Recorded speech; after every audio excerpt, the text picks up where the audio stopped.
কে রে, তোকে বিয়ে 5 বছর হয়ে গেছে, তারপর এখনো তোরা খ্যাস খ্যাস কিসব করিস? মেয়ে মানুষ এমন একটা জিনিস ভাই, ওকে যদি পুরা বাংলাদেশ কিনে দিস তাও কবি কি জানিস, বাংলাদেশ না ছোটই হয়ে গেল, ইন্ডিয়া বড় আসলো, ইন্ডিয়া না কিনে দিলে বেশি ভালো হলো নি। মানে কি না খুলে ক, তোকের মধ্যে কিলে ঝামেলা? এত সহজ জিনিস বুঝিচ্ছ না? ঠিক আছে শোন, তোকে একটা উদাহরণ দে, তাহলে সব প্রশ্নের উত্তর পাওয়া যাবো। এক দেশে থেকে রাজা আসলো, রাজার বউ অর্থাৎ রানীর বিশাল অসুখ। অসুখটা হচ্ছে কোনো কিছুতে তাই খুশি হয় না। এটা নিয়ে রাজার মনে খুব অশান্তি, কোনো শান্তি নেই। তো রানীকে জিজ্ঞেস করছে, তুমি কি করলে খুশি হবা কও। তো রানী তখন করছে, তুমি আমাকে কি দিছো কও, কিছুই তো দাওনি। রাজা তখন করছে, তুমি কও কি, আমার সব কিছু তো তোমার, তোমার কি চাই কও, সেটাই তোমাকে নিয়ে আসি তুমি। রানী তখন করছে, আমার চাঁদ চাই, তুমি আমাকে চাঁদ নিয়ে এসে দেওয়ার পারবা? রাজা করছে, হ্যাঁ তাই রাজি, পারবো। সাথে সাথে ডাকা হলো নীল আর্মস্ট্রং নামে এক বৈজ্ঞানিক। বৈজ্ঞানিক ডাকে নিয়ে এসে চাঁদের দেশে পাঠিয়ে দেওয়া হলো চাঁদ নিয়ে আসার জন্য। রাজ্য জুড়ে তো হইচই কাণ্ড, কি সাংঘাতিক ব্যাপার। যাই হোক, লাস্টে নীল আর্মস্ট্রং কথা রাখলো, করলো কি, চাঁদের থেকে এক টুকরা চাঁদ নিয়ে চলে এলো। গর্বে তো ভরে গেল রাজার মন। রানী হাতত তুলে দিল সেই টুকরা। এইবার বুঝি রানীর অসুখ ভালো হয়ে যাবে। প্রজারাও তো খুশিতে ধন্য ধন্য রব তুলে ফেলে দিল। কিন্তু রানী ওই চাঁদের টুকরা নিয়ে করছে, ওমা এটা চাঁদ কোনটি, এটা না পাথরের টুকরা। বেশ, এই কথা কয়া রানীর তো মন হয়ে গেল আরো খারাপ, আরো অসুখ বেড়ে গেল। রাজার দম্ভ চুরমার হয়ে গেল। কি করে রাজা, খুঁজে পায় না কিছু। তার কিছুদিন পর রানী ছাদের উপর দাঁড়িয়ে থেকে পাখি দেখেছিল।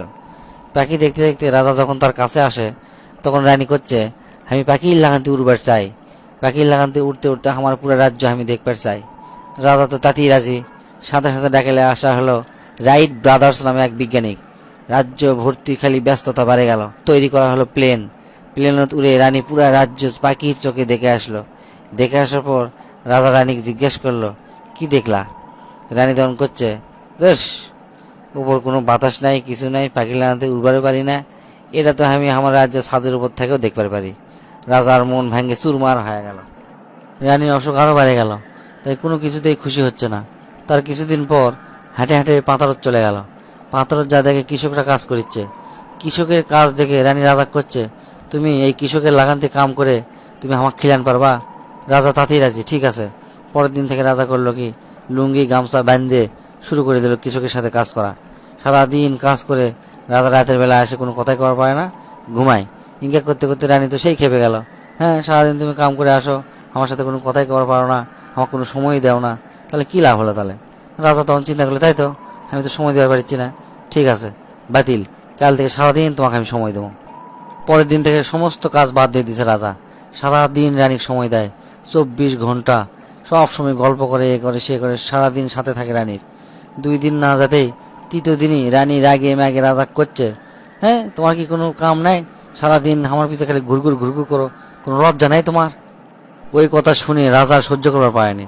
লজ্জায় ক্ষোভে রাগে রানীক মারে ক্যাটে হাজার হাজার টুকরা টুকরা করছে। টুকরা টুকরা করে সেলার টুকরা ছড়ে দিছে সারা পৃথিবীর কোনায় কোনায়। তারপরে শেষে এসে রাজা নিজেই আত্মহত্যা করছে। তবে রানী মারা যাওয়ার আগে রাজা অভিশাপ দিয়ে কয়, আমি মারা যাওয়ার পর তোর মতো রাজা পৃথিবীর প্রতিটা ঘরে স্বামী হিসাবে জন্ম নিবি। সেই থেকে আজও পর্যন্ত ঠিক সেই রাজার মতোই স্বামী প্রতিটা পরিবারে জন্ম নিছে। এদিকে আবার পৃথিবীর আজ পর্যন্ত যত স্বামী আছে, প্রতিটা স্বামীর স্ত্রীর উপর ভর করছে ওই রানীর আত্মা। এবং রাজার প্রতিটি সংস্করণ আজও স্বামী রূপে হন্যা হয়ে উত্তর খুঁজে বেড়ায়, স্ত্রীরা কিসে খুশি হয়? প্রিয় দর্শক, স্ত্রীরা কিসে খুশি হয় আর কিসে তারা তৃপ্তির ঢেকুর তোলে? এ প্রশ্নের উত্তর যদি কোনো বিবাহিত পুরুষ জানে থাকেন, প্লিজ কমেন্ট করে জানাবেন।